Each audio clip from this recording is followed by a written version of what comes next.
தலைப்புச் செய்திகளை பார்க்கலாம். மக்களவை தேர்தலில் நாளை இரண்டாம் கட்டமாக 89 தொகுதிகளில் வாக்குப்பதிவு. உத்தரப்பிரதேசத்தில் 8 தொகுதிகளிலும் மும்முனை போட்டி நிலவுவதால் மிகுந்த எதிர்பார்ப்பு. ராணுவம் தன்னிறைவு பெறுவதை இந்தியா கூட்டணி விரும்பவில்லை என பிரதமர் மோடி குற்றச்சாட்டு. அம்பேத்கரையும் அரசியல் சாசனத்தையும் காங்கிரஸ் அவமதிப்பதாக தேர்தல் பரப்புரையில் சாடல். சொத்து மறுபங்கீடு பற்றி காங்கிரசின் தேர்தல் அறிக்கையில் ஒரு வார்த்தை கூட இல்லை என மேலிடம் விளக்கம். கூறப்படாத விஷயங்களை எல்லாம் கூறி பிரதமர் மோடி பிரச்சனையை கிளப்புவதாக ஜெய்ராம் ரமேஷ் குற்றச்சாட்டு.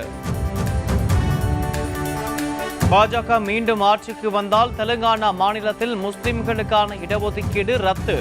மக்களவை தேர்தல் பரப்புரையில் மத்திய உள்துறை அமைச்சர் அமித்ஷா வெளிப்படையான பேச்சு. பாஜகவிற்காக வேலை பார்த்தால் ஆட்சி அதிகாரத்தை பயன்படுத்தி அடிப்படை வசதிகளை துண்டிப்பீர்களா? முதலமைச்சர் மு.க. ஸ்டாலினுக்கு முன்னாள் ஆளுநர் தமிழிசை சவுந்தரராஜன் கேள்வி. புதுச்சேரியில் 9 வயது சிறுமியை பாலியல் வன்கொடுமைக்கு ஆளாக்கி கொலை செய்த வழக்கு. தடயங்களை ஆய்வுக்கு உட்படுத்தி இறுதி அறிக்கை போக்சோ நீதிமன்றத்தில் தாக்கல். திருவள்ளூர் அருகே கஞ்சா போதையில் சிறுவனை தாக்கிய கும்பல் கைது. பள்ளியில் படித்தபோது ஏற்பட்ட தகராறால் தாக்குதல் நடத்தியதாக போலீஸ் தகவல். திமுக ஆட்சியில் தமிழ்நாடு போதை கிடங்காக மாறி சட்டம் ஒழுங்கை சீர்குலைத்துள்ளதாக ஆர்.பி. உதயகுமார் விமர்சனம். கோவில்பட்டியில் திமுக பிரமுகர் 3.5 லட்சம் கிலோ அரிசியை கடத்திவிட்டதாகவும் குற்றச்சாட்டு.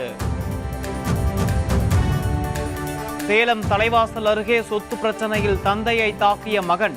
சிகிச்சை பலனின்றி தந்தை உயிரிழந்ததால் மகனை கைது செய்தது போலீஸ்.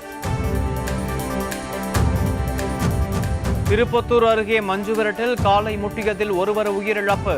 காயமடைந்த 80 பேருக்கு மருத்துவமனையில் சிகிச்சை. சிறுவன் கவலைக்கிடம்.